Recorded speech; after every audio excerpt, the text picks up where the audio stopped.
Bismillahirrahmanirrahim. Assalamualaikum warahmatullahi wabarakatuh.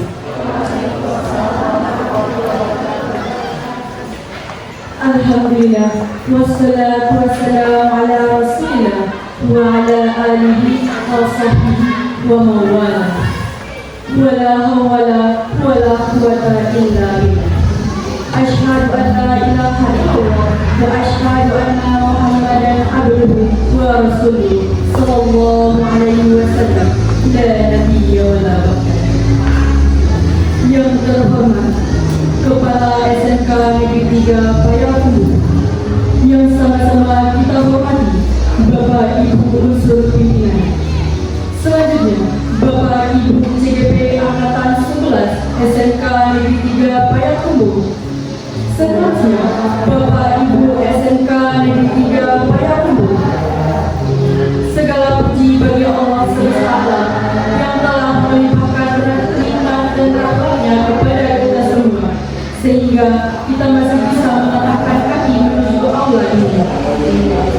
Salawat beriringan salam tak lupa pula kita sampaikan kepada arwah junjungan Allah Subhanahu dan kita, yakni Syahidul Anbiya wal Mursalin Sayyidina Muhammad sallallahu alaihi wasallam. Tanpa memperpanjang kata-kata mukadimah, langsung saja acara pertama pada pagi hari ini. Acara pertama sambutan dari Kepala SMK Negeri 3 Payakumbuh kepada Ibu Dr. Rana Wismawi yang disilakan. Bismillahirrahmanirrahim. Assalamualaikum warahmatullahi wabarakatuh. Selamat pagi dan siang pada kita semuanya. Alhamdulillahirrahmanirrahim. Kembali kita bersyukur kehadirat Allah Subhanahu wa Ta'ala, di mana hari ini kita dipersembahkan dengan dua kegiatan istimewa. Yang pertama, kita melaksanakan upacara bendera dalam rangka peringatan HUT RI yang ke-79 dalam SMK 3 Payakumbuh, dan yang kedua adalah kegiatan penguatan untuk semua guru penggerak angkatan 10 dan angkatan 11 yang hari ini ada Jaya Bu Eni, Pak Noh, dan Bu Upi, dan kemudian dan dihadiri oleh ibu-ibu guru muda semuanya, ya, guru milenial, insya Allah ya. Kemudian selalu berbicara kalau diri sama-sama ampunan kepada junjungan kita Nabi besar Muhammad sallallahu alaihi wasallam. Yang kami hormati Wakil Kurikulum Pak Iwan Kapusan, terima kasih atas kehadirannya. Kemudian yang kami hormati dan kami banggakan adalah para pengurus bendera yang hadir hari ini, yang beserta dibawa dari SMK Negeri 3 Payakumbuh, dan ini Ibu Fitria Haryati, kemudian Pak Nofri Rizky dan Ibu Eni Wanti Usman yang sedang berproses untuk menjadi guru penggerak selanjutnya di SMK 3 Payakumbuh. Kemudian ada para ibu yang hadir, teman-teman teman-teman guru muda ini yang hadir sebagai audiensnya. Insya Allah kita jalan kegiatan ini dalam rangka support untuk kegiatan kaum guru penggerak, karena prosesnya itu berjalan lebih kurang 6 bulan, dan ini adalah dalam rangka proses untuk guru penggerak, di mana katanya ada tema untuk budaya positif di sekolah. Baik, kepada hadirin yang hadir, kegiatan ini tentunya menjadi sebuah pembelajaran bagi kita semua bahwasanya semua itu berproses. Jadi tidak ada yang mudah kalau kita mau mendapatkan yang lebih baik. Semuanya itu diawali dengan perjuangan, termasuk juga dalam rangka kita memperingati hari kemerdekaan kita pada hari ini.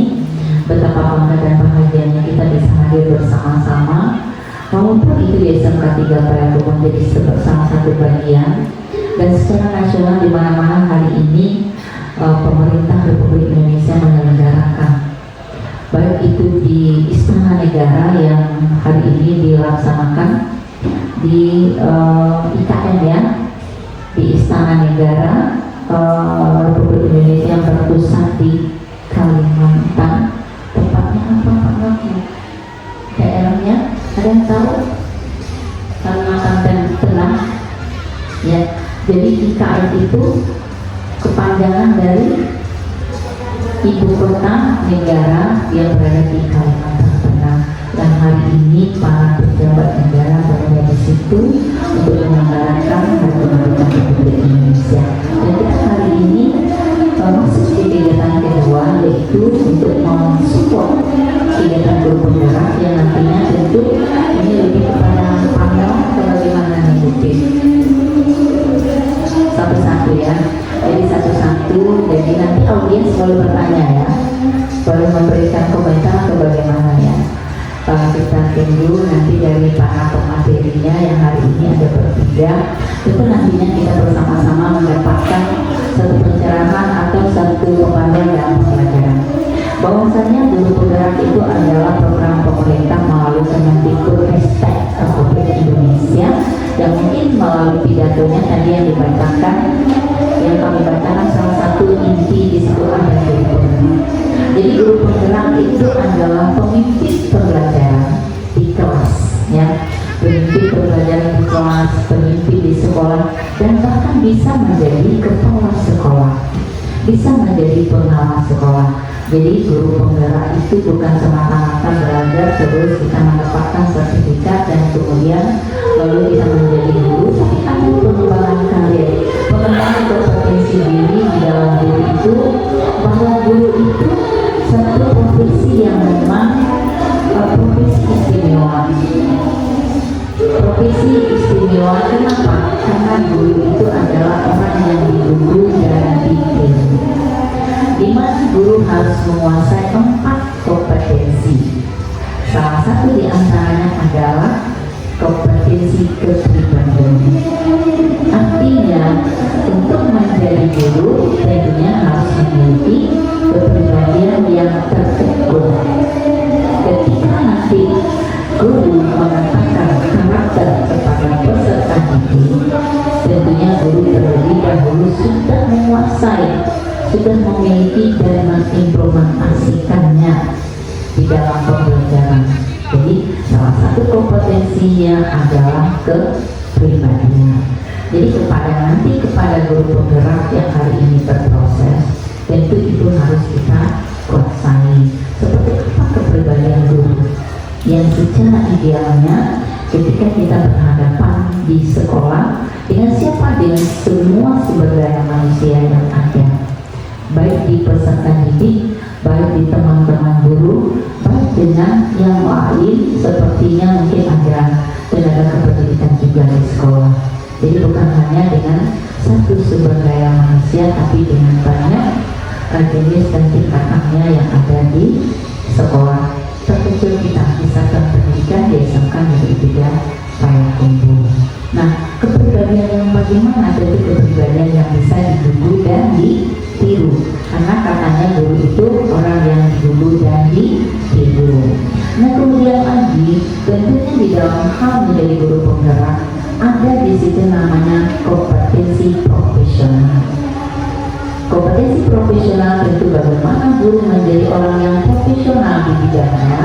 Tentu pengetahuannya, cara-caranya harus terus berkembang, harus terus belajar. Meningkatkan kompetensi profesional itu juga berproses. Bagaimana kita sepanjang waktu terus belajar, sebagaimana kita mengharapkan kepada peserta didik kita bahwasanya menjadi pelajar Pancasila. Menjadi pelajar Pancasila adalah menjadi pelajar sepanjang hayat, termasuk juga guru. Guru sebagai guru penggerak ketika dia harus berproses itu bisa kita kategorikan adalah belajar sepanjang hayat. Untuk apa? Untuk meningkatkan kompetensi profesionalnya. Kemudian di pada guru, bagaimana dia memiliki kompetensi sosial? Karena guru itu adalah bagian dari makhluk sosial. Dia harus memiliki kompetensi sosial. Nah, bagaimana seorang guru harus juga meningkatkan kompetensi sosial itu? Dan ketika kita berhadapan pada situasi tertentu, tidak banyak orang yang bisa menyikapi. Dan siapa yang bisa menyikapi? Tentu bagi guru yang dia sudah teruji kompetensi sosialnya. Jadi dihadapkan pada situasi apapun, kita sudah siap dengan situasi itu. Nah, kemudian lalu guru harus menguasai kompetensi pedagogiknya. Jadi guru penggerak nanti banyak materi-materi yang mungkin bisa dipelajari dan menambah kompetensi di pedagogi. Bagaimana seorang guru itu berhadapan di kelas, bagaimana dia menyikapi situasi kelas, bagaimana penataan kelasnya, bagaimana dia bisa mengelola kelas dengan baik. Karena guru berhadapan dengan peserta didik. Peserta didik itu datang dari beragam karakter, datang dari beragam perilaku, sehingga nantinya perilaku-perilaku yang kita harapkan tercapai, terarahkan melalui kompetensi pedagogik seorang guru. Nah, itu gunanya guru menjadi orang yang dididik dan ditiru. Menjadi guru harus passion kita. Menjadi guru tidak serta-merta itu karena situasi, karena kondisi, tapi menjadi guru itu adalah harus datang dari jiwa. Ketika itu tidak menjadi panggilan jiwa, tentu guru akan sulit bagaimana dia menjadi seorang guru profesional. Kenapa? Karena katanya guru karena situasi. Jadi tidak, ya, guru itu panggilan jiwa. Nah, mungkin melalui kegiatan guru penggerak yang hari ini 3 orang calon guru penggerak akan mempresentasikan materi-materi tentang bagaimana budaya positif yang harus ada di sekolah, seperti apa yang nantinya materi-materi ini tentu nanti kepada teman-teman guru yang ada nih, guru-guru milenial akan menambah wawasan nanti berhadapan dengan peserta didik kita, karena budaya positif yang ada di sekolah itu seperti apa caranya. Jadi mudah-mudahan dengan kegiatan 3 orang pemateri hebat dari SMK 3 Payakumbuh ini kita mendapatkan satu pencerahan, satu yang baru, betul-betul menjadi guru penggerak yang hebat, yang profesional, yang guru menjadi guru yang disenangi, sehingga bisa menerapkan budaya-budaya positif di sekolah kita cintai ini. Itu saja sebagai kata-kata dari kami di hari yang istimewa ini. Perlu dikatakan sebagai sejarah bahwasanya hari ini kita betul berbangga dan berbahagia. Bagi teman-teman nanti ini menjadi coretan, ya, menjadi goresan dan coretan indah untuk nanti dijadikan sebuah cerita, boleh nanti dimasukkan ke TikToknya atau di media online lainnya, bahwasanya hari ini ada kegiatan spesial di SMK Payakumbuh. Tentu saja sukses untuk calon guru penggerak, dan sukses juga untuk kita semua sebagai audiensnya hari ini. Betapa Ibu lihat begitu cantik dan gagahnya ketika berhadapan dengan para milenial yang auranya aura positif hari ini. Kemudian pakaiannya juga sangat membantu, ya. Seperti apa ya, auranya itu aura menyenangkan. Jadi mungkin pakaiannya cocok untuk Anda, adik-adik semua, teman-teman semua. Ketika dipakaikan baju kuning kaki, bawaannya sudah seperti tidak lagi dengan usianya. Jadi gue lebih senang melihat pakaiannya seperti ini. Dan nanti jangan lupa foto bersama dulu sebelum materi diuraikan. Kita foto bersama dengan audiens, dengan calon guru penggerak. Mungkin nanti ada yang mau disampaikan oleh wakil kurikulum oleh Pak Iwan, nanti kita berikan waktu dan tempatnya. Itu saja, sudah untuk kita semuanya. Assalamualaikum warahmatullahi wabarakatuh. Terima kasih kita ucapkan kepada Ibu Dirgantara Wisnu. Acara selanjutnya kata sambutan yang disampaikan oleh Wakil Kurikulum SMK Negeri 3 Payakumbuh kepada Bapak Ibu Merdeka Putra disilakan. Assalamualaikum warahmatullahi wabarakatuh. Yang kami hormati Ibu Kepala Sekolah, yang kami hormati Bapak-Bapak, Ibu-Ibu, calon guru penggerak, dan juga tentunya mahasiswa yang disebut guru muda ya. Pertama sekali bagi kita sampaikan puji dan syukur kehadirat Allah Subhanahu wa Ta'ala yang telah memberi kita rahmat dan karunia-Nya sehingga kita dapat berkumpul di aula ini dalam rangka desiminasi ya, kegiatan desiminasi guru penggerak. Dan terprogram selawat dari salam semoga tercurah kepada Nabi kita yaitu Nabi Muhammad Sallallahu Alaihi Wasallam. Mungkin kegiatan desiminasi ini kita panjangkan sampai ke guru penggerak. Jadi kegiatan desiminasi guru penggerak ini bertujuan untuk memperluaskan suatu gagasan, ilmuwan hingga inovasi terkait kegiatan belajar mengajar melalui publikasi, presentasi, mungkin presentasi dari Pak Nofri ya, atau kegiatan lainnya. Jadi mungkin materinya di sini banyak dari Pak Nofri, Ibu Fit dengan ini ada materinya kegiatan desiminasi ini perubahan paradigma belajar disiplin positif, motivasi perilaku manusia, kebutuhan dasar, posisi kontrol restitusi, keyakinan jelas, dan segitiga restitusi. Mungkin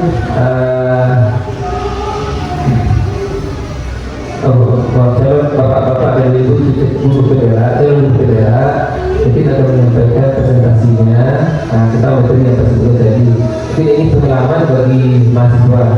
Jadi pengalaman bagi mahasiswa atau guru muda nantinya. Mungkin dapat ilmu baru, dari bapak-bapak dan ibu guru penggerak. Mungkin itu saja Bapak yang dapat saya sampaikan. Karena waktu kita sudah larut juga, mungkin kita silakan untuk presentasi bergantian. Mungkin ada kata mohon maaf kalau ada kata Bapak tidak pada tempatnya. Jadi wabillahi taufiq wal hidayah. Wassalamualaikum warahmatullahi wabarakatuh. Terima kasih kita ucapkan kepada Bapak Ketua Ketua.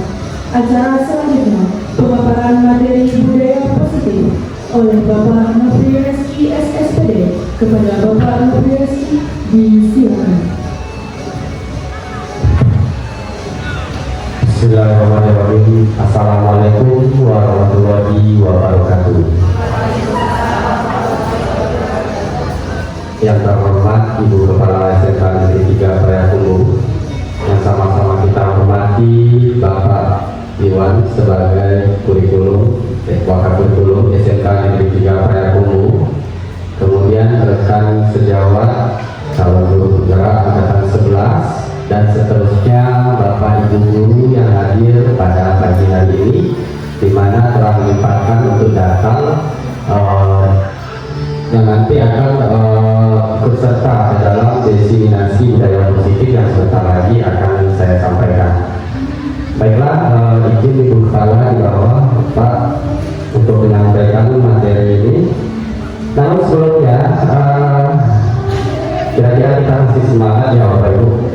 Kita masih semangat dikarenakan sekarang ulang tahun Republik Indonesia ya. Berarti ketika ulang tahun Republik Indonesia kita ikut serta dalam membakar jiwa-jiwa yang membara sebagai jiwa-jiwa pejuang.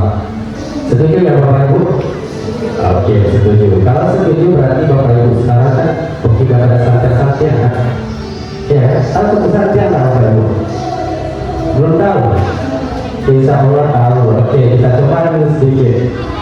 Kedua itu berarti Ibu Robin juga ya. Jadi kita tepuk satya nanti tepuk satya.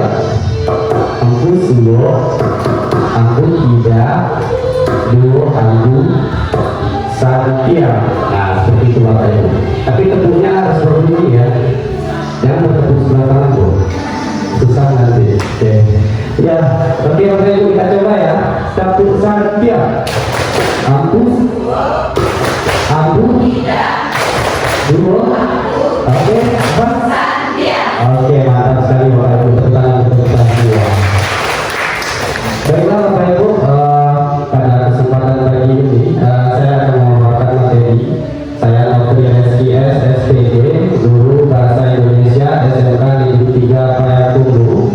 Itu akan menyampaikan materi tentang budaya positif Bapak Ibu. Kira-kira Bapak Ibu tentang budaya positif ini, itu apa yang tergambar ya Bapak Ibu? Budaya positif berarti kita harus seperti yang kita Bapak Ibu. Ya, terima kasih Bu Kepala Sekolah. Jadi yang latar belakangi di dalam budaya positif ini adalah selama seseorang merasa tertekan tekanan-tekanan dari lingkungan, maka proses pembelajaran sulit terjadi.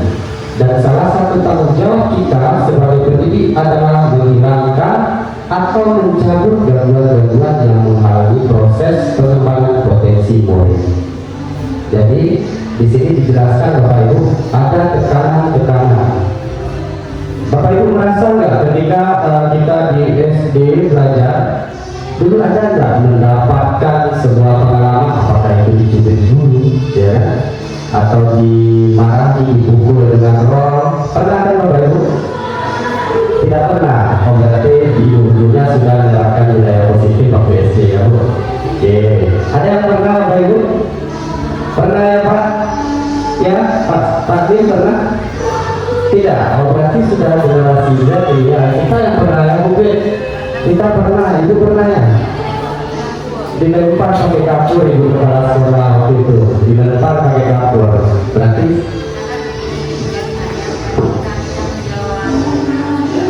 karena ditanya, karena ibu kepala sekolah itu aktif, jadi karena ditanya, beliau menjawab, tetapi yang dituju bukan ibu kepala, jadi dilempar pakai kapur.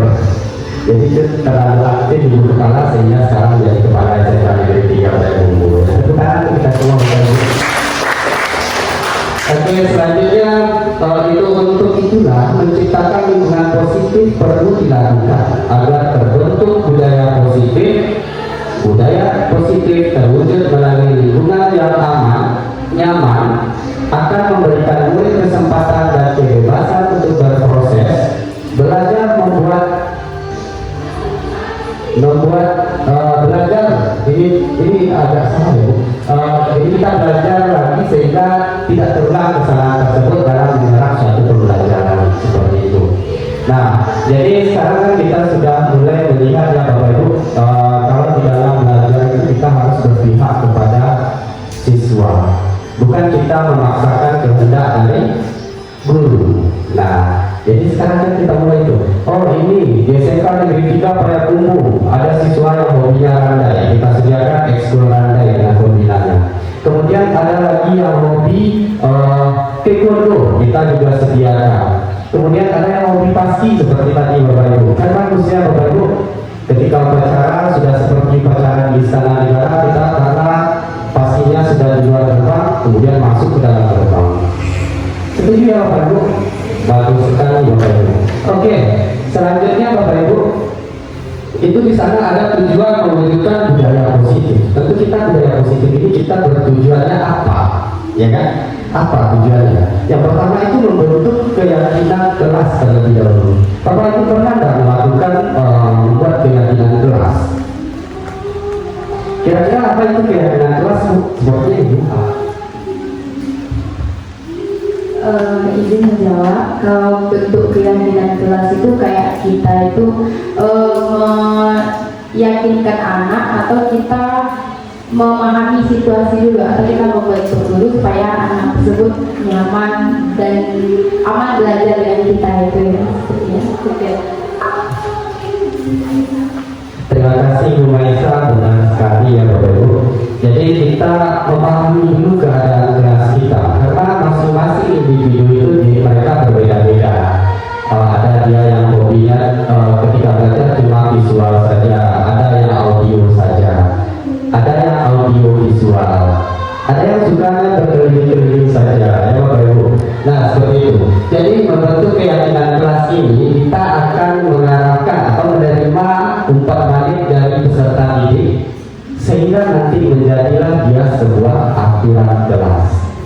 keyakinan kelas ini akan diterapkan oleh setiap warga di kelas, ya, baik itu bapak ibunya yang masuk juga menerapkan keyakinan yang ada di dalam kelas. Contohnya yang pertama seperti masuk jam 7.30, kemudian lewat dari jam 10 menit, itu silakan Ananda nanti mengganti waktu yang sudah berlalu dengan keluar lebih lama lagi. Nah, itu sebuah keyakinan kelas, ya Bapak Ibu. Jadi kita tidak suruh anak keluar, tetapi kita ganti. Misalkan mereka telat 10 menit, berarti mereka akan telat keluarnya nanti 10 menit. Kita buat dia mengerjakan tugas. Tetapi sebelumnya harus konsekuensi atau kesepakatan dengan setiap warga kelas atau peserta didik. Seperti itu ya Bapak Ibu untuk keyakinan kelas.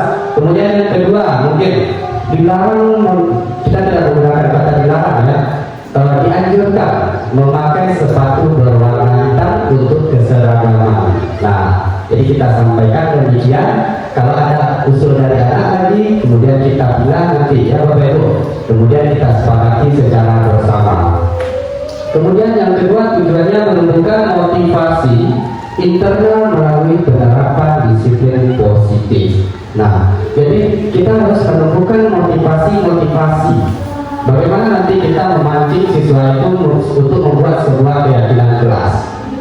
Kira-kira mungkin nanti ada yang kos itu, kemudian bagaimana cara kita mengarahkan, karena anak kos ini sering mereka terlambat, dikatakan ibu kos tidak ada di sekitar mereka, kemudian bergadang sampai tengah malam sehingga tidak ada yang melihat mereka atau memantau mereka, begitu Bapak Ibu. Jadi peran wali kelas di sini juga sangat berperan. Kemudian menumbuhkan nilai-nilai kebajikan. Nah, nilai-nilai kebajikan. Jadi tumbuhkanlah nilai-nilai kebaikan yang bisa kita terapkan di dalam sebuah keyakinan kelas ini. Kemudian mengambil posisi kontrol sebagai manajer dan melaksanakan segitiga restitusi dalam menyelesaikan masalah. Nah, ini nanti yang akan kita bahas Bapak Ibu. Jadi di sini ada posisi kontrol, kemudian sebagai manajer. Di sini sudah dijelaskan manajer. Nah, apa sih itu manajer? Nanti akan dijelaskan ada 5 posisi kontrol dulu. Jadi Bapak Ibu yang sering lakukan nanti kira-kira di mana? Dan yang sebaiknya yang dilakukan adalah yang bagian manajer. Seperti itu Bapak Ibu. Oke, kita lanjutkan. Nah, kelanjutannya adalah terbentuknya keyakinan kelas. Kemudian yang kedua, tumbuhnya motivasi internal pada diri murid. Jadi setelah termotivasi nanti, sehingga tumbuhlah jiwa-jiwa motivasi di dalam peserta didik itu sendiri Bapak Ibu. Seperti itu. Jadi kita menggali potensi yang ada pada peserta didik atau murid, ya Bu. Nah, kemudian yang selanjutnya, tumbuhnya nilai-nilai kebajikan pada diri murid. Nah, setelah motivasinya tergali, kemudian sudah pasti nanti untuk nilai-nilai kebajikannya sudah pasti dia bisa mengembangkannya nanti, ya Bapak Ibu. Kemudian guru mampu menerapkan posisi manajer dan menggunakan segitiga restitusi dalam memecahkan permasalahan. Jadi nanti akan ada langkah-langkah bagaimana cara kita memecahkan satu kasus. Ada kasus terlambatkah, ada kasus bermain handphone kah ketika belajar. Nah, bisa kita atasi dengan tidak menghukum, seperti itu. Kemudian yang selanjutnya, murid mampu menemukan solusi dari masalah yang dihadapinya. Jadi kita memancing peserta didik ini Bapak Ibu, seperti terlambat nanti. Nah, nanti saya jelaskan ini secara umum dulu biar penasaran sedikit. Oke Bapak Ibu. Kemudian yang selanjutnya, murid memiliki karakter yang kuat, terutama karakter profil belajar Pancasila. Jadi peserta didik sekarang dia dituntut untuk mandiri. Makanya dalam kurikulum yang Bapak itu diwajibkan ada P5. Nah, kegiatan P5 itu kan sudah ada beberapa tema dan dilaksanakan oleh semua peserta didik yang sudah memakai kurikulum Merdeka, Bapak Ibu, begitu. Kemudian selanjutnya, legitimasi tindakan. Nah, legitimasi tindakannya yaitu menghadap kepala sekolah untuk menjelaskan pentingnya penanaman budaya positif dan keyakinan kelas di sekolah, serta meminta izin untuk mendiseminasikan bersama rekan guru. Nah, inilah yang saya lakukan pada hari ini Bapak Ibu. Jadi saya meminta izin kepada Ibu Kepala, kemudian Bapak Ibu Wakil, kemudian rekan senior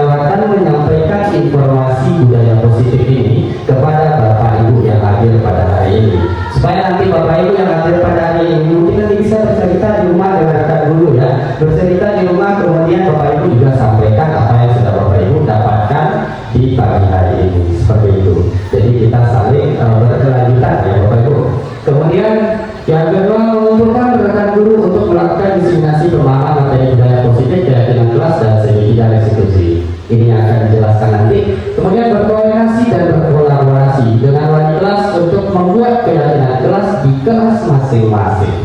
Nah, saya yakin di SMK Negeri 3 Payakumbuh, karena sebelumnya sudah ada angkatan guru penggerak angkatan 9 ya Bapak Ibu, itu pasti beliau sudah membuat untuk keyakinan kelas. Kemudian sekarang tugas saya adalah menyampaikan kepada Bapak Ibu supaya nanti Bapak Ibu bisa membuat keyakinan kelas sendiri-sendiri ya, keyakinan kelas masing-masing yang disepakati oleh guru dan peserta didik, baik itu sebagai guru mata pelajaran ataupun sebagai guru wali kelas, seperti itu Bapak Ibu.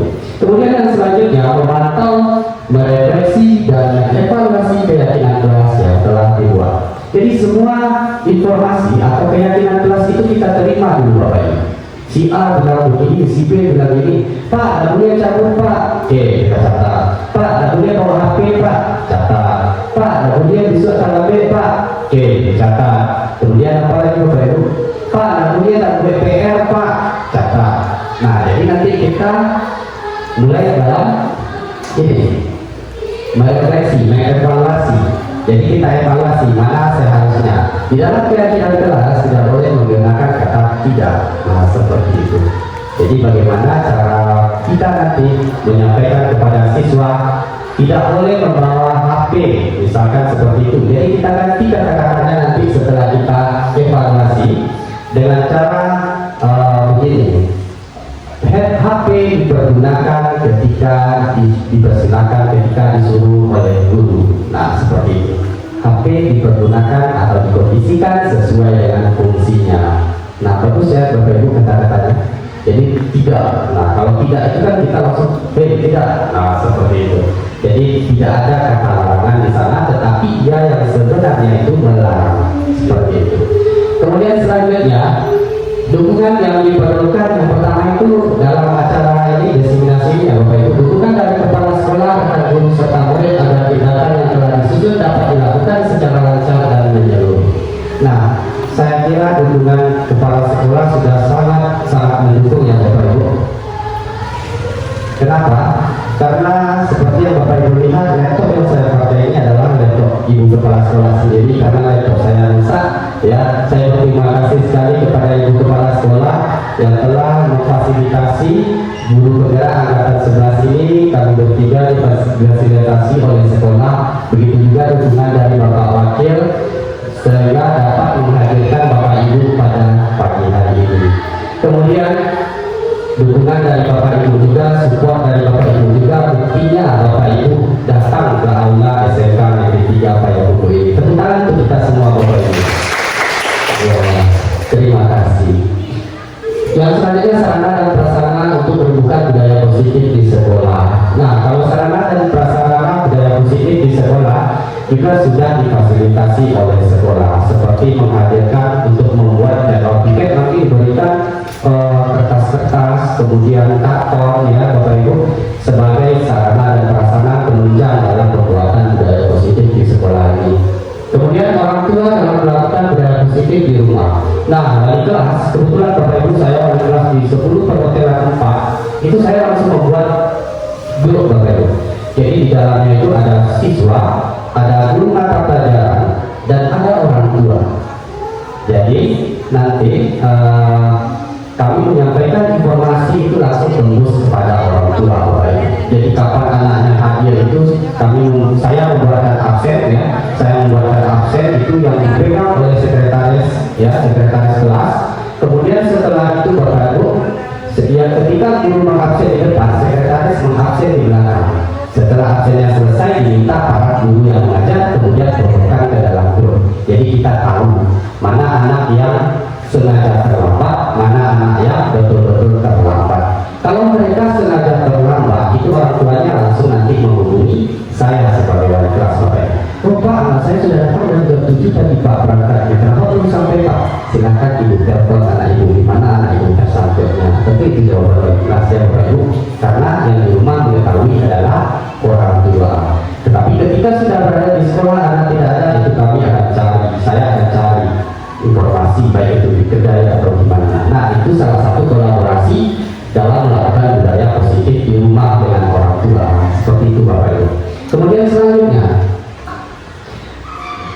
Nah, ini tujuan dari diseminasi, yaitu menurut Ki Hajar Dewantara, tujuan pendidikan adalah menuntut segala kodrat yang ada pada anak-anak agar mereka dapat mencapai keselamatan dan kebahagiaan yang setinggi-tingginya, baik sebagai manusia maupun sebagai anggota masyarakat. Oleh sebab itu, pendidik itu hanya dapat menuntut tumbuh atau hidup kekuatan kodrat yang ada pada anak-anak agar dapat memperbaiki lakunya, bukan dasarnya. Hidup dan tumbuh kekuatan kodrat anak. Jadi peserta didik ini Bapak Ibu, mereka memiliki latar belakang yang berbeda-beda. Ada yang baik, ya. Kalau yang baik tinggal kita arahkan saja. Kemudian ada yang betul-betul 3 kali kita panggil dulu baru dia bisa. Nah, bermacam-macam. Jadi di sini sudah dijelaskan itu merupakan kodrat dasarnya, ya Bapak Ibu. Tetapi nanti kita bisa mengarahkan, ya, kita bisa mengarahkan kepada laku yang lebih baik lagi. Jadi kita tidak bisa merubah kodratnya seperti itu, tetapi kita bisa nanti merubah lakunya. Kemudian yang selanjutnya, nah ini ada pula foto saya di sana Bapak Ibu. Ini saya ketika itu belajar, kenapa mati dia? Wah, karena foto saya. Oke, ketika itu saya berkolaborasi dengan pegawai di Bandara Internasional Minangkabau, ya Bapak Ibu. Jadi sambil belajar di jurusan Usaha Layanan Wisata atau URP. Nah, di sini di budaya positif ini, budaya positif di sekolah yaitu nilai dan kebiasaan di sekolah yang berpihak pada murid agar mereka dapat berkembang menjadi pribadi yang kritis, penuh hormat dan bertanggung jawab sesuai dengan profil pelajar Pancasila. Nah, dari foto ini Bapak Ibu ya bisa menjelaskan bahwasannya kita memberikan kebebasan kepada murid. Kenapa? Yang seharusnya kita hanya belajar di kelas saja, kita bukan belajar di Bandara Internasional Minangkabau. Ditambah lagi dengan pegawai yang ada di Bandara Internasional tersebut. Sehingga saya dikasih hobi ini Bapak Ibu, sudah seperti pegawai bandara pula saya di sana, saya kan melihat orang ini apa nih, hobi mana katanya. Nah seperti itu Bapak Ibu. Jadi kita berpihak kepada murid. Jangan nanti kita memaksakan Bapak Ibu ya. Kamu harus begini, ya. Kamu harus belajar di kelas. Sedangkan anak ini udah membuat otaknya ya. Mereka ini di luar. Seperti bahasa Indonesia, mata pelajaran saya observasi. Nah, ketika observasi kan kita tidak harus keluar daerah. Nah, seperti itu. Tapi ini kebetulan ya Bapak Ibu, bukan dipaksa. Ini kebetulan anak yang minta. Kemudian observasi ini, misalkan teks observasi. Nah, di observasi itu kan mereka mengamati pada intinya ya Bapak Ibu. Jadi bisa kita hadirkan ke lapangan. Sepertinya sudah panas cuaca, belajar siang ya kan. Kita bawa ke lapangan. Silakan Anda observasi lapangan SMK Negeri 3 Payakumbuh. Apa saja yang ada di lapangan. Nah, sudah mulai mereka itu menulis dengan angin sepoi-sepoi. Tapi ada juga yang tidur ya Bapak Ibu. Seperti itu. Jadi tinggal dulu mengarahkan nanti kita sebagai pendidik. Nah, kira-kira seperti itu Bapak Ibu. Pernah nggak Bapak Ibu melakukan hal demikian? Sudah pernah belum? Belum? Berarti nanti akan segera Bapak Ibu lakukan ya. Jadi kita minta kita melihat kebutuhan dari peserta didik. Sepertinya cuaca sudah panas, sudah lewat jam 1 siang. Berarti kita harus berikan inovasi. Di mana mau kita bawa mereka untuk belajar agar pelajaran dapat terselenggara, anak pun tidak merasa tertekan seperti yang saya sampaikan pada awal materi ini tadi. Kemudian yang selanjutnya, nah ini ada pula nih Bapak Ibu. Ketika saya jadi kerja seperti ini, ya ini ketika pawai amiku dari Sriga ya Bapak Ibu. Jadi konsep utama budaya positif itu yang pertama perubahan paradigma belajar. Nah, perubahan paradigma belajar itu seperti yang saya sampaikan tadi, yang mana biasanya guru sering sering memaksa ya, sering memaksakan. Tetapi sekarang coba kita terima apa yang ingin dinikmati atau disampaikan oleh siswa, kita turuti seperti itu. Kemudian yang kedua, disiplin positif. Kemudian yang ketiga, kebutuhan dasar manusia. manusia. Nah, kebutuhan dasar manusia ini apa? Nanti kita lihat. Motivasi perilaku manusia, kemudian restitusi posisi kontrol dulu, kemudian keyakinan kelas dan segitiga restitusi. Baik Bapak Ibu, kita masuk pada perubahan paradigma belajar. Dalam membangun budaya positif, sekolah dapat menyediakan lingkungan yang positif, aman, dan nyaman agar siswa mampu berpikir, bertindak, dan menciptakan dengan merdeka, mandiri, dan bertanggung jawab. Nah, itu seperti yang saya sampaikan tadi, bagaimana kenyamanan dalam belajar, bagaimana kenyamanan dalam menyampaikan menerima pembelajaran. Bisa jadi nanti seperti ada yang guru sejarah di sini Bapak Ibu, guru sejarah. Nah, seperti Bapak Dafa ya, Bapak Dafa itu guru sejarah. Nah, nanti bisa mengajak siswa mungkin ruang lingkup dekatnya itu ke pustaka belajar ya kan. Kita lihat di sana buku-buku sejarah. Kita ada perpustakaan SMK Negeri 3 Payakumbuh. Sudah ada juga digital lingkupnya di sana. Jadi bisa cari nanti ya Pak Dafa sudah pernah Pak Dafa melakukan. Jadi bisa nanti Pak Dafa berkolaborasi dengan pegawai pustaka. Izin kami mau belajar di sini. Kami menjelaskan tentang sejarah ini. Nah seperti itu. Kemudian Bapak Ibu kesenian ada ya? Kesenian Bapak Ibu yang kuliah ada banyak ya Bu. Berapa orang Bu? Coba lihat Bu. Coba lihat caranya ya. Gimana caranya? Angkat tangannya. Oh ya ada 7. Ada bapaknya juga. Bapak Ibu kuliner bisa memanfaatkan dapur kuliner yang ada ya Bu. Ada kita beberapa dapur. Kemudian di kecantikan ada Bu. Busana ada Bu. Oke, busana kita sudah punya toko juga. Jadi bisa dimanfaatkan untuk belajar nanti. Dan ada lagi alat yang datang baru kemarin ya Pak. SMKPK dapat bantuan lagi. Tepuk tangan dulu Bapak Ibu. SMKPK, SMK Negeri 3 ini sering sekali mendapat bantuan seperti itu. Jadi alatnya sudah baru, Bapak Ibunya juga sudah sedar ya. Jadi nanti bisa memanfaatkan bantuan yang sudah diberikan oleh pemerintah. Kita berterima kasih kepada pemerintah. Kemudian yang selanjutnya, disiplin sangat berkaitan dengan kontrol guru terhadap siswa. Jadi Bapak Ibu, semua disiplin itu tidak lepas kontrolnya dari kita sebagai pendidik. Apapun keyakinan kelas yang Bapak Ibu sepakati dengan peserta didik, nanti akan tetap mengarahnya kepada guru sebagai peserta didik, sebagai pendidik seperti itu. Kemudian, nah ini juga ada Bapak Ibu foto saya ini sudah sama murid. Ya. Kemudian perubahan paradigma belajar. Nah, perubahan paradigma belajar teori kontrol menurut. Nah, sekarang kita masuk kepada menurut Bapak Ibu. Di sini ada Dr. William Glasser. Nah, yang pertama itu adalah ilusi guru mengontrol murid. Yang kedua ada ilusi bahwa semua penguatan positif, efektif dan bermanfaat. Kemudian yang ketiga ada ilusi bahwa kritik dan membuat orang-orang merasa bersalah dapat menguatkan karakter. Yang selanjutnya ada ilusi bahwa orang dewasa memiliki hak untuk memaksa. Nah ini adalah perubahan paradigma belajar menurut Dr. William Glasser Bapak Ibu. Kemudian pertanyaannya apakah makna dari disiplin ini?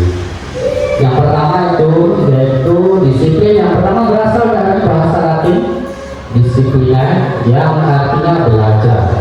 Jadi disiplin ini dari bahasa Latin ya Bapak Ibu, yang artinya belajar. Kemudian makna asal dari kata ini berkonotasi dengan disiplin diri dari murid-murid Socrates atau Plato. Kemudian disiplin ini membuat orang menggali potensi menuju sebuah tujuan apa yang dia hargai. Jadi ada sesuatu yang dituju ya Bapak Ibu yang dihargai. Kemudian namun dalam budaya kita makna kata disiplin telah berubah menjadi sesuatu yang dilakukan seseorang pada orang lain untuk mendapatkan kepatuhan. Kecenderungan umum adalah menghubungkan kata disiplin dengan ketidaknyamanan, bukan dengan apa yang kita hargai atau pencapaian suatu tujuan mulia. Nah Bapak Ibu, sudah terjadi perubahan di sini. Yang sebenarnya disiplin ini adalah tujuannya menghargai ya Bapak Ibu. Tetapi ketika di sini di Indonesia itu sudah berubah menjadi ini sesuatu sesuatu yang dilakukan orang lain untuk dapat kepatuhan. Jadi harus disiplin berarti patuh. Nah seperti itu. Sebenarnya disiplin itu harusnya dia menghargai, ya Bapak Ibu. Jadi itu yang akan kita coba kembalikan nanti. Kemudian selanjutnya, disiplin adalah kemampuan memerintah diri sendiri dalam mengontrol dan menguasai diri untuk memilih tindakan yang mengacu pada nilai-nilai yang kita hargai dengan penuh tanggung jawab tanpa terperintah orang lain. Jadi sebenarnya disiplin ini Bapak Ibu itu merupakan kesadaran dari diri kita sendiri, dan kita menumbuhkan rasa sadar itu kepada peserta didik kita dalam bentuk keyakinan kelas. Kemudian selanjutnya nilai-nilai yang kita hargai adalah nilai kebajikan positif, sifat positif manusia yang merupakan tujuan mulia yang ingin dicapai setiap individu, yaitu nilai-nilai dalam profil pelajar Pancasila. Kemudian yang ketiga Bapak Ibu itu adalah kebutuhan dasar manusia. Jadi kita sebagai manusia memiliki beberapa kebutuhan dasar Bapak Ibu. Yang pertama itu adalah realitas atau kebutuhan. Setiap orang berbeda-beda, kita harus berusaha memahami pandangan orang lain tentang dunia. Setiap orang memiliki gambaran yang berbeda. Betul tidak Bapak Ibu? Ya, kita memiliki gambaran atau pandangan yang berbeda-beda. Menurut Bapak Ibu, contohnya menurut Ibu Maisa, Ibu Kepala Sekolah, orangnya baik. Kemudian Ibu Iva, Ibu Kepala Sekolah, orangnya cantik. Kan berbeda sudut pandang ya Bapak Ibu. Jadi Ibu Maisa tadi melihat dari sudut pandang perilaku atau sifat yang Bapak Ibu, Ibu Maisa. Kemudian Ibu Iva melihat Ibu Kepala Sekolah dari sudut pandang penampilan seperti itu. Jadi ada perbedaan sudut pandang. Kemudian selanjutnya, bertahan hidup, cinta, kasih sayang, penguasaan, kebebasan, dan kesenangan. Jadi ada 5 kebutuhan dasar manusia Bapak Ibu. Yang pertama itu bertahan hidup, kemudian cinta, kasih sayang, kemudian penugasan, kemudian kebebasan dan kesenangan. Bapak Ibu memilih sebagai guru apa? Memilih profesi sebagai guru. Kira-kira sebagai apa? Tahu saya salah satunya sebagai untuk bertahan hidup, ya kan? Karena profesi kita sebagai guru. Kalau yang di luar sana sebagai pekerja mungkin mereka juga ingin bertahan hidup seperti itu. Kemudian ada cinta dan kasih sayang, ya Bapak Ibu. Kemudian ada penugasan, kebebasan dan kesenangan. Kita akan bilang satu-satu nanti. Kemudian yang keempat, teori motivasi perilaku manusia. Yang pertama, untuk menghindari ketidaknyamanan hukuman. Apa yang akan terjadi bila saya tidak melakukannya? Nah, ini yang pertama Bapak Ibu, untuk menghindari ketidaknyamanan atau hukuman. Nah, itu adalah teori motivasi dari perilaku manusia. Kemudian yang kedua, untuk mendapatkan imbalan dari orang lain atau instansi. Apa yang akan saya dapatkan apabila saya melakukannya? Kemudian yang ketiga, untuk menghargai diri sendiri. Kemudian pertanyaan yang bisa kita ajukan yaitu, saya akan menjadi orang yang seperti apa bila saya melakukannya? Jadi kita ada beberapa pertanyaan tambahan. Nah, ini yang saya bilang tadi Bapak Ibu, restitusi pusat kontrol guru. Nah, ada 5. Yang pertama adalah posisi penghukum. Siapa kira-kira dari Bapak Ibu yang sering menghukum dari peserta didik? Tidak KPR kamu, silakan buat 2 kali lipat. Itu hukuman atau konsekuensi Bapak Ibu? Kalau dibicarakan terlebih dahulu berarti konsekuensi. Tetapi kalau tidak dibicarakan berarti itu menjadi hukuman. Kalau hukuman berarti Bapak Ibu berdosa ya. Sadarlah dengan dosanya. Ketika kita suruh misalkan, kamu tidak memakai sepatu hitam, silakan buka sepatu, sekarang kamu nyeker. Pernah Bapak Ibu? Pernah? Tidak, saya pernah Bapak Ibu. Makanya sekarang saya ingin memperbaiki dengan hadirnya guru bergerak ini. Seperti itu Bapak Ibu. Jadi nanti kita sama-sama, untuk Bapak Ibu yang tidak pernah melakukannya, itu sudah sangat bagus ya. Aplaus lagi dong untuk kita semua. Ya, seperti itu. Oke, yang kedua, membuat merasa bersalah. Nah, kalau ini agak lain Bapak Ibu. Kenapa kira-kira membuat merasa bersalah? Ya, contohnya seperti begini, ada siswa yang terlambat. Nah, kemudian posisinya sekarang kita menjadi membuat merasa bersalah. Jadi kita buat peserta didik itu merasa dirinya menyalahkan dirinya sendiri. Caranya bukan, kamu salah, tidak seperti itu ya. Jadi caranya begini. Misalkan namanya Ani ya. Ani, kenapa kamu terlambat? Ananda ya kan? Saya tadi telat bangun Pak. Oh, telat bangun. Berarti kalau telat bangun kasihan dong teman-teman Ani yang sudah mulai belajar karena Ani baru masuk, kemudian teman-temannya terganggu, ya kan? Nah akhirnya Ani jadi begini, ya Bu maafkan saya Bu, ya Pak maafkan saya. Nah itu otomatis Ani menjadi merasa bersalah, dua-duanya merasa tidak bersalah, ya kan? Kan kita tidak bersalah. Oke, jadi kita buat dia merasa bersalah seperti itu. Nah ini posisi guru, ada bapak ibu yang seperti itu. Ada, berarti ibu yang membuat merasa bersalah ya, sering membuat sehingga nanti pulang-pulang muridnya sudah buka matanya, ya kan bapak ibu, karena nangis, membuat merasa bersalah. Kemudian ada yang menjadikan teman murid itu atau peserta didik itu kita jadikan sebagai teman kita. Pasti sering bapak ibu ya dijadikan sebagai teman ya, tetapi tidak teman hidup kan bapak ibu, tidak ya. Kalau teman itu nanti dibicarakan bapak ibu. Pemantau, nah kemudian sebagai pemantau, berarti pemantau kita hanya memantau apa yang mereka kerjakan, mau bagaimana perilakunya kita pantau dulu, ya kan? Kita lihat dulu semuanya. Oh ini begini catat, oh ini begini catat. Kira-kira siapa yang seperti itu bapak ibu? Yang hanya memantau. Ini begini catat, ini begini catat, ini suka cabut catat, ini suka main HP di kelas catat. Ada itu juga Bu? Ada ya Bu. Oke. Ibu Brit, ya Bu Brit, sama kita Bu Brit. Saya pernah Bapak Ibu. Seperti itu. Kemudian yang terakhir itu, nah ini gambarnya agak brilian ya Bapak Ibu. Lampu yang bercahaya. Manajer, posisi manajer. Nah, pada posisi manajer ini adalah posisi yang paling baik Bapak Ibu. Jadi kita menjelaskan, kita menerima keluhan dari peserta didik, apa alasannya tidak, apa alasan Ani terlambat tadi, karena telat bangun. Kemudian kita tanya lagi, siapa yang ada di rumah Ani, dengan siapa Ani tinggal, ya kan?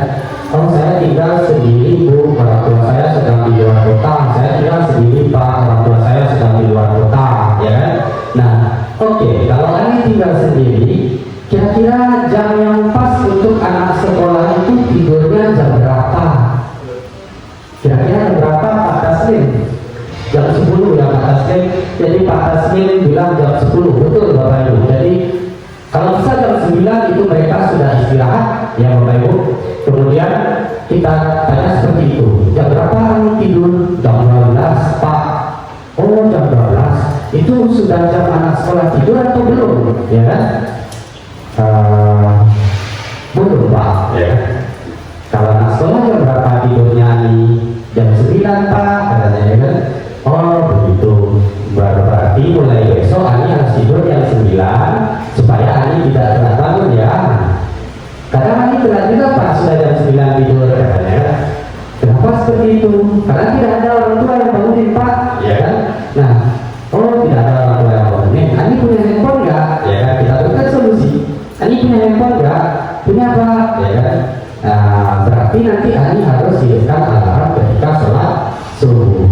Baik Pak, nanti akan Ani coba usahakan, pasti peserta didiknya akan berkata demikian. Jadi kita sebagai manajer, kita memberikan pertanyaan-pertanyaan formatif ya, apa yang menyebabkan dia itu terlambat seperti itu Bapak Ibu. Pernah melakukannya Bapak Ibu? Pernah? Oke, bagus. Terima kasih Bapak Ibu. Bapak Ibu memang smart ya, sudah melakukan sebelum saya menyampaikan seperti itu. Kemudian keyakinan kelas. Nah ini tadi yang saya bahas Bapak Ibu. Keyakinan kelas yaitu keyakinan kelas adalah nilai-nilai kebaikan atau prinsip universal yang dapat disepakati bersama secara universal lepas dari perbedaan agama, suku, negara, dan bahasa ya. Berarti keyakinan kelas yang kita buat dengan peserta didik itu tidak memandang suku, agama. Misalnya, itu suku Batak Pak, lain dulu lagi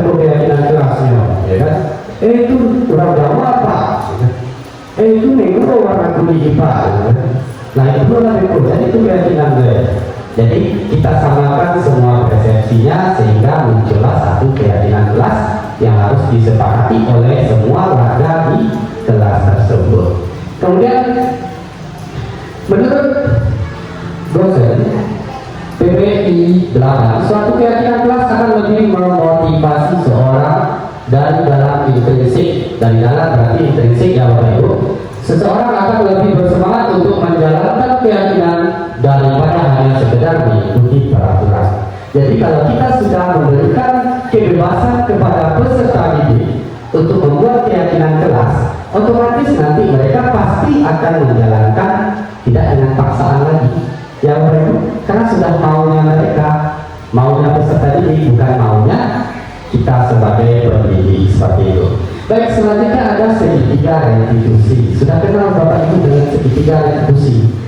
Kalau Ibu Boga, saya yakin sudah terkenal dengan segitiga biru ya Bapak Ibu. Segitiga biru kenal kan Bapak Ibu? Ya, berarti merek tepung ya. Kalau segitiga restitusi itu apa kira-kira? Nah, kita lihat Bapak Ibu. Proses menciptakan kondisi bagi murid untuk memperbaiki kesalahan. Oke, selanjutnya itu ada proses menciptakan kondisi bagi murid untuk memperbaiki kesalahan mereka sehingga mereka kembali kepada kelompok mereka dengan karakter yang lebih kuat melalui restitusi guru dapat. Yang pertama itu membantu murid menjadi lebih memiliki tujuan disiplin positif serta memulihkan dirinya setelah berbuat salah. Nah, seperti yang tadi saya sampaikan Bapak Ibu, jadi kita pulihkan kenapa mereka terlambat, kemudian kita kembalikan percaya dirinya untuk datang lebih awal. Nah, seperti itu. Kemudian yang kedua, membantu murid untuk jujur pada diri sendiri dan mengevaluasi kesalahan, dampak dari kesalahan yang dilakukannya. Jadi kita tidak membuat mereka merasa berbohong. Kan jujur mereka tidur jam berapa? Jam 12 Pak. Kemudian bagaimana solusinya supaya tidak terlambat lagi, seperti contoh yang saya sampaikan tadi Bapak Ibu. Kemudian yang ketiga, memberikan penawaran bukan paksaan. Nah, seperti tadi kita tawarkan menggunakan handphone sebagai alarm agar tidak terlambat. Kita tidak memaksa Bapak Ibu, ya kan? Tidak kita paksakan, tapi kita tawarkan. Tadi punya HP dah. Oh, kalau punya HP berarti bisa nanti alarmnya jam sekian di setel, kemudian begini. Nah, seperti itu. Kemudian kita lanjutkan. Nah, ini dia Bapak Ibu ya. Ini dia contoh dari segitiga restitusi. Contoh dari segitiga restitusi. Yang pertama itu adalah kamu tentu punya alasan mengapa melakukan itu. Nah, mengapa Ani terlambat? Ya kan? Tentu memiliki alasan seperti tadi. Kita gali dulu bagaimana validitas tindakan yang salah itu. Bagaimana kita membuatnya muncul ke permukaan. Kita validasi dulu Bapak Ibu. Kita lihat dulu apakah betul dia terlambat atau tidak. Valid tidak datanya seperti itu. Jadi kita tanyakan kepada siswa yang bersalah tersebut. Kemudian selanjutnya menstabilkan identitas. Nah, setiap orang pasti pernah melakukan kesalahan. Jadi kita stabilkan, ya, kita stabilkan. Walaupun kita tahu anak itu salah, ya, tetapi kita stabilkan kembali. Kita stabilkan agar dia merasa tidak memiliki kesalahan seperti itu. Seperti contoh yang saya sampaikan tadi. Kemudian menanyakan keyakinan. Nah, kemudian kita kaitkan dengan keyakinan kelas Bapak Ibu. Kan tadi sudah kita sampaikan keyakinan kelas berarti tidak boleh terlambat. Nah, kita sampaikanlah dengan nilai apa yang telah kita sepakati sebagai keyakinan kelas tadi. Kira-kira seperti itu Bapak Ibu. Sudah terbayang Bapak Ibu nanti apa saja yang bisa kita lakukan di dalam kelas? Sudah ya Bapak Ibu? Dari pemaparan yang singkat tadi, karena di akhirnya sudah terima kasih nih Bapak Ibu. Jadi seperti itu. Bisa ya Bapak Ibu? Insya Allah bisa. Kalau Ibu iya Ibu Maisa bisa ini. Karena standar tadi sangat, begitu juga dengan Bapak Ibu yang lain, sangat penasaran apa sih sebenarnya budaya positif itu. Nah, tadi sudah Saya coba jelaskan, saya sudah berbagi kepada Bapak Ibu, teman-teman ya. Dan itulah yang bisa saya sampaikan kepada budaya positif ini. Dan akhir kata, jika ada penyampaian yang salah Bapak Ibu, saya sebagai calon guru penggerak angkatan 11 SMK Negeri 3 Payakumbuh atas nama Notri SIS, Guru Bahasa Indonesia, mohon maaf jika ada salah. Akhir kata, Assalamualaikum warahmatullahi wabarakatuh.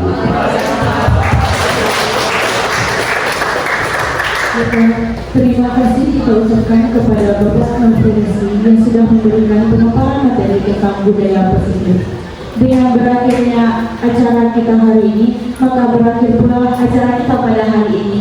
Dan akhir kata, saya sebagai MC pamit undur diri. Wabillahi taufiq wal hidayah. Wassalamualaikum warahmatullahi wabarakatuh.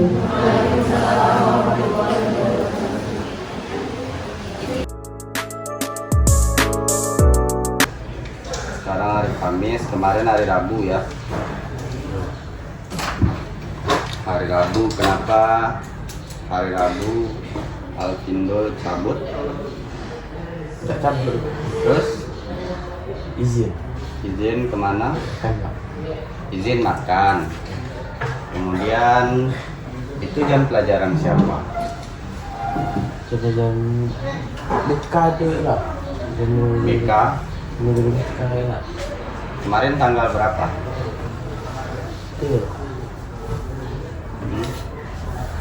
Sekarang tanggal 8, kemarin tanggal 7. Tanggal 7 itu di jam Ibu BK. Bu BK-nya Pak Yontris. Guru plus Yang masuk berarti Bapak Ibu PR. Oke, makannya di mana? luar Pak. Antara Sebelum jam pelajaran bimbingan konseling itu kan sudah ada jam istirahat. Kenapa tidak dipergunakan jam istirahat? lagi tidak Pak. Terlambat? Sini. Terlambatnya di bagian apa? Hah? Kedua ya Pak. Jadi berdoa dengan teman, kemudian Itu punya Pak. menunggu teman, jadi terlambat. Ya Pak. Oke, terlambat karena menunggu teman. Kemudian setelah itu kenapa nggak masuk lagi dengan Bu Yuli? Terlambat Pak. Lagi masuk Pak. Banyak kakak Pak. Terlambat masuk tu Pak. Si Fadil Abar juga terlambat. Kamu dia masuk Pak. Awak dia kayak gitu Pak. Ya, kata Bu Yuli bagaimana? Masuk kami masuk lah bagian tu Pak. Besok saja kita belajar lagi. Berarti kemarin disuruh pulang kamu. Iya Pak. Benar. Itu dia Pak. Izin di jam BK Sampai di biasa. izinnya sampai 1 jam. Tak Pak. Tak lah. Tak sampai jam Pak.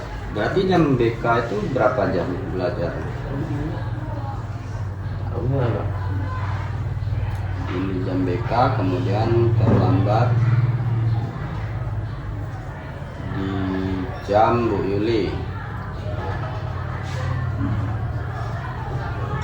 Dasar kejuruan ya. Iya Pak. Oke, berarti selanjutnya apa langkah Alkindo agar tidak terlambat lagi? Tak apa yang akan kerja ya Pak. Oh, berarti makannya di luar kemarin. Ya. Berarti besok harus makan lagi di Bersih ya Pak. ya, bawa nasi boleh. Kemudian kantin ada di belakang. Ya. Oke, jadi tidak keluar kekarangan lagi. Ya, Pindo. Ya. Sehingga nanti tidak terlambat lagi. Oke. Sekarang silakan masuk ke kelas dan jangan terlambat lagi. Itu dia Pak. Oke, baik. Maes Haitami Fairza. Iya, ya. Pak. Dari kelas 11 perhotelan 2 ya? Iya Pak. Oke, Bapak mendapatkan informasi Mahes kalau seandainya Mahes dengan Irfan ada perselisihan ya? Iya Pak. Kira-kira permasalahannya apa ya, Mas? Itu Pak, pas lagi di kelas, Hmm? Irfan tuh cuma bisa mencontek aja Pak, ke Mais Pak. Mais sudah susah-susah sampai begadang malam-malam buat bikin PR Pak. Tapi dia pagi-pagi nyontek aja ke Mahes Pak. Oh, jadi permasalahannya sekarang di tugas ya? Iya Pak. Jadi Mahes sudah membuat tugas, tetapi Irfan cuma menyalin. Betul Pak.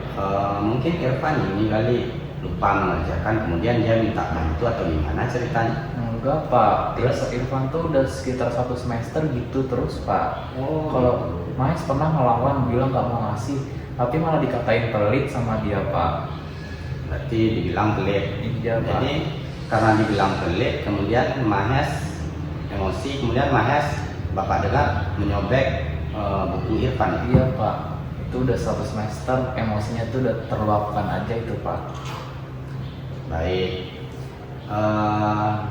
Kira-kira ya, kira-kira itu yang Mahes lakukan merobek buku teman itu sudah benar apa belum?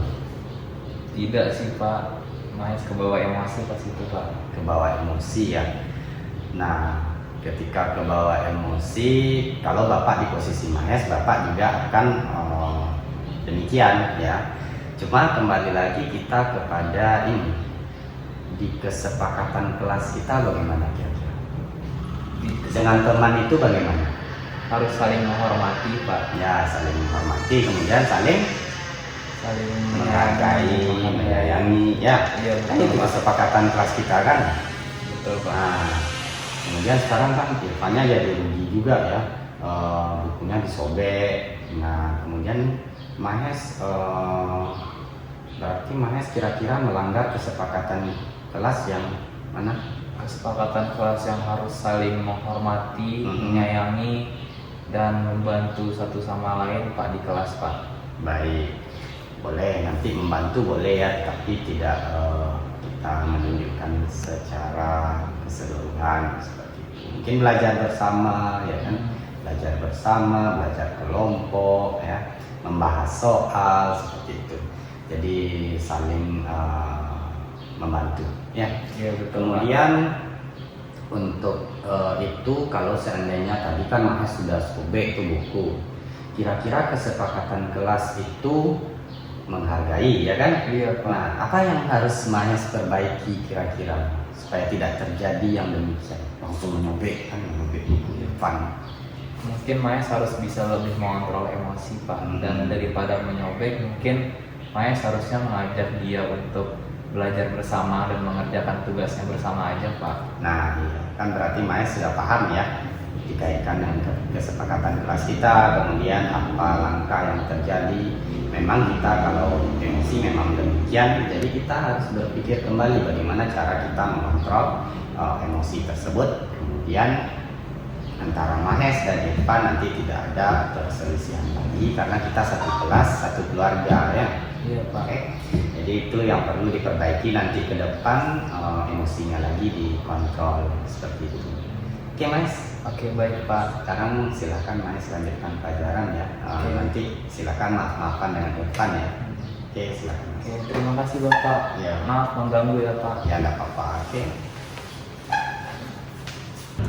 Assalamualaikum warahmatullahi wabarakatuh. Nama saya Mahes Haitami Fayirza dari kelas 11 Perhotelan 2, dan saya merasa sangat senang karena sudah diajak berdiskusi dengan Pak Nofri.